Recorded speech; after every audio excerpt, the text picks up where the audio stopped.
O ministro da Educação de Ontário, Lecce, participou hoje numa conferência virtual com os média étnicos, onde discutiu o novo projeto-de-lei para autocarros escolares mais seguros em 2021 e a CMCTV marcou presença. Acompanhe. I want to really just take an opportunity to thank my colleague, MVP Mike Harris, parliamentary assistant, wears many hats, but a father I perhaps first in the context of driving a change in the education system and transportation that I think is going to really materially make a difference to save lives. There's tragic stories that I think many of us have heard about across the country, certainly in Ontario, of rare occurrences where there have been fatalities and injury on buses, overwhelmingly safe. But the aim of this bill, what I really appreciate about it, is it's going to make our system significantly better. It's a common sense action that governments in the past should have adopted. So I'm going to turn it over to Mike to lead the way on this. I just want to thank him for his leadership in driving this and working with us in education and transportation, all the different ministries, to make sure that we can implement this quickly to improve the safety of kids on our roads. Yeah, thank you so much, Minister Lecce. And I'm going to go through some sort of just a little bit of an outline here about what this bill achieves and a little bit about myself. So it's a real honor to have this opportunity to join Minister Lecce and you all here today to discuss my private member's bill, which we're calling the Safer School Buses Act. As some of you may or may not know, I'm a father of 5 children who mean the absolute world to me. And keeping them safe is really the #1 priority and responsibility of my wife and I. So when I learned that the school buses in Ontario could be even safer, taking children to school, to and from school, if they adopted what we call the amber red warning system, that and this is a really key point, that every other state and province in North America has already done. So Newfoundland adopted this in 2014, was the last Canadian province, and the state of Wisconsin was the last US state to adopt this type of warning light system on school buses in 2016. So when I learned this, that Ontario was really the only jurisdiction in North America that wasn't using this, I made it a priority to bring the bill forward here in the legislature to make this necessary change. So currently in Ontario, school buses use an 8-lamp pure red overhead system. And this means essentially whether the bus is slowing down or stopped, it's just the red lights that are flashing. So often as a bus is slowing down, it will pass drivers with red lights flashing. And drivers will try and stop quickly behind the bus thinking that the bus is stopped to let people on and off the bus. And it's very unclear to drivers when they're supposed to be stopping. If the bus is still moving, do they need to stop? If the bus is stopped and the stop arm isn't out, do they need to stop? So what this essentially is going to do with the amber red system is the 2 inner lights on the tops of the bus would flash in a red or yellow color when the bus is slowing down, similar to think of like a stoplight with a yellow light coming to tell you that the red light is coming. And then the red lights would only be used when the bus is at a full and complete stop. And from that point forward, it's very clear that you do not pass that school bus. So studies have demonstrated that this system is much more effective at slowing down vehicles and reducing stopping violations. This change is supported by law enforcement, school bus operators, safety advocates, including an organization called Let's Remember Adam, which is a school bus safety campaign led by the family of Adam Ranger, who tragically passed away after being hit while he was getting off the school bus outside of his house, just outside the town of Mattawa, Ontario. Listen, it's backed by School Bus Ontario, which represents over 130 school bus operators here in the province.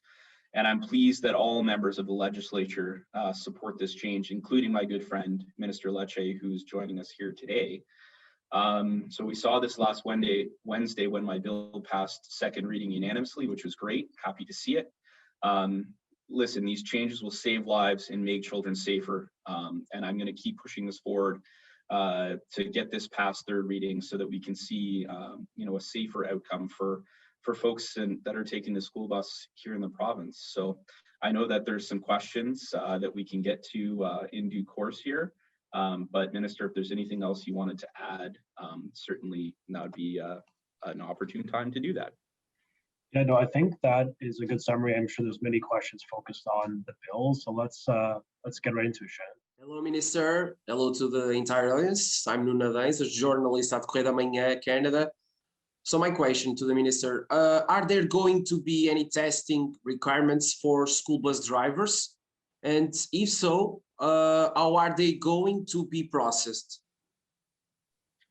Well, we first off, school bus drivers have access to the province's asymptomatic testing program. If they or any member of our education team, could be a principal, could be a teacher, could be an EA, could be a custodian, could be a maintenance crew, could be a mental health worker, all of them, every one of them are eligible to get tested at any point within the schools that we're targeting on a weekly basis. That also applies, Nuno, in the context of vaccines. We've taken a very expanded interpretation. Everyone involved in our school, everyone who cares for our kids, including the ones who drive them to and from school safely, they're also going to be part of the prioritized phase 2 of the vaccine. We have really advocated for school bus drivers, for childcare workers, for EAs, for these types of individuals that work very hard. And we want them to make sure that they could feel confident, because the phase 2 will be completed by sort of that July period, meaning everyone. And it's actually an interesting question, just, in the context, of the earlier question we received, from the Iran Star, just, it's about ensuring that when we start in September, we're really in a much safer position. All staff who want one will have a vaccine. There'll be significant improvements in safety as a consequence. We're already seeing the results of long-term care, where fatalities and transmission have dramatically come down, and thank goodness. For some of us, like myself, who have a grandmother in long-term care, but we all have skin in the game. So really promising, I think, as we look forward to a world with less risk. We still have to remain vigilant, but less risk, less transmission, and ultimately safer schools, which is this priority for the government. Thank you, Minister. Thank you. I have 2 points.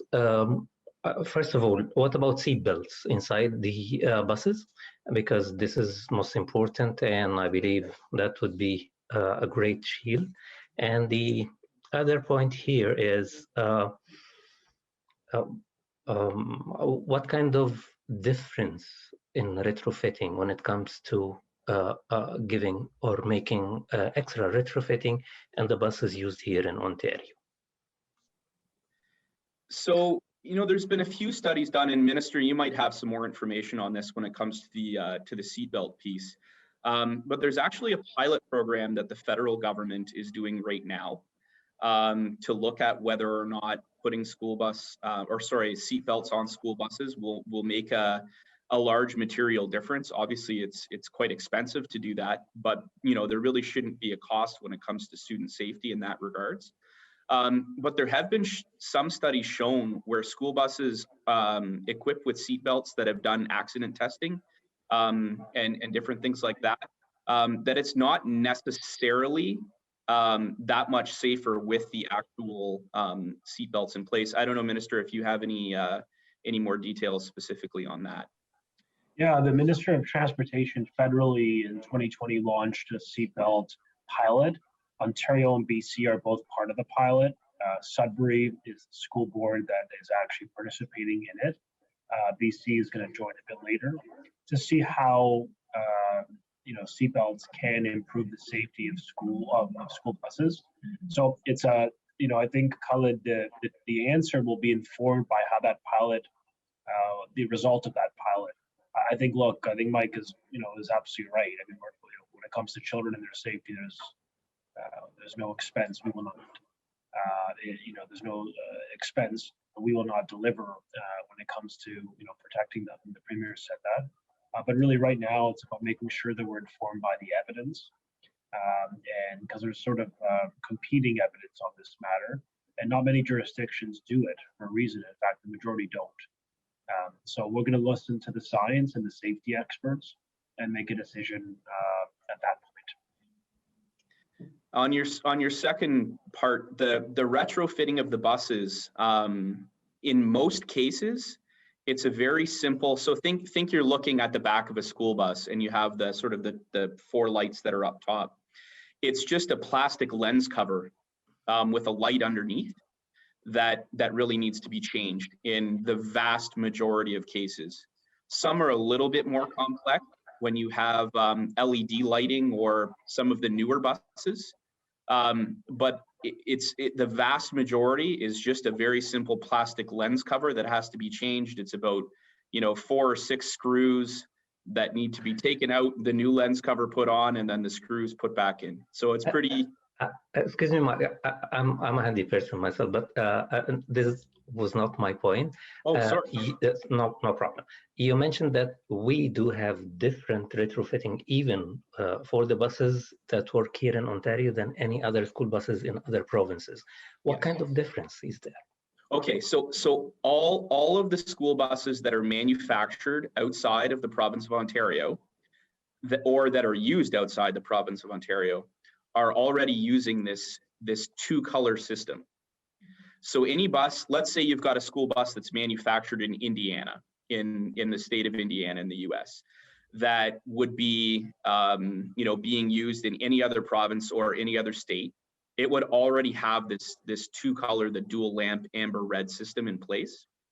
So when they actually manufacture those buses for use in Ontario, they would actually have to put all red lights on it instead of using the same system that's used everywhere else. Does that answer your question? Yes, thank you so much. Thank you. Hello, Minister and MPP Harris. It's great to see you. And I'm just going to circle back to the bill. And I just wanted to say on behalf of all Ontario parents, whether you use transportation services or not, and in memory of Adam Ranger as well, thank you so much for being a champion on this. And I know it's very black and white, and you went over it in your intro, but can you please just highlight just how much safer this will make school buses and student transportation in general? Yeah, so there's been several studies that have been done over the last almost 20 years, going back to the early 2000s, via Transport Canada, the Ministry of Transportation here in Ontario, and of course other jurisdictions around North America. There's, I guess you could say, under certain situations, this makes a huge difference. So when you're talking about, a single lane of traffic, under normal driving conditions, it's about 12%, sort of, 12% safer to have this lighting system in place than it would be with the regular lighting system. When you move up to multiple lanes of traffic, or like a boulevard, for example, in some cases it was up to 63% more effective. So it's quite a substantial number. But as the minister said, there really isn't a number or a price or anything we can kind of put on student safety from that perspective. And anytime we have an opportunity to enhance student safety, like we've done through the pandemic, and I'm sure the minister can give you some other points on a lot of the great things that his ministry has done to keep students safe in schools. This is just another piece of that, where we're being able to leverage some more forgotten about parts of how students get to school. So for me, like I said, with my 5 kids, and I'm a parent too, and my son takes the bus to and from school every day, and actually my oldest son takes public transit. Has to get up about 7 in the morning to get on the bus about 7:30, and it's tough. I don't envy any 14-year-old that has to do it. So, but yeah, this is something that I think that it's going to be very welcomed by the community. Thank you. As someone who took a big yellow bus for many years, and for many constituents of mine, even in suburban communities and the rural part of my riding, I mean, busing is, without busing transportation, kids just wouldn't get to school. In some of the cities, in Toronto, it's urbanized centers, a lot of kids walk. But for some of us who are in the burbs, or for us in the rural parts of the province, it's the only way often where you don't have parents who could drive their children at those times. So anyway, I think it's a welcome move, and we all appreciate it.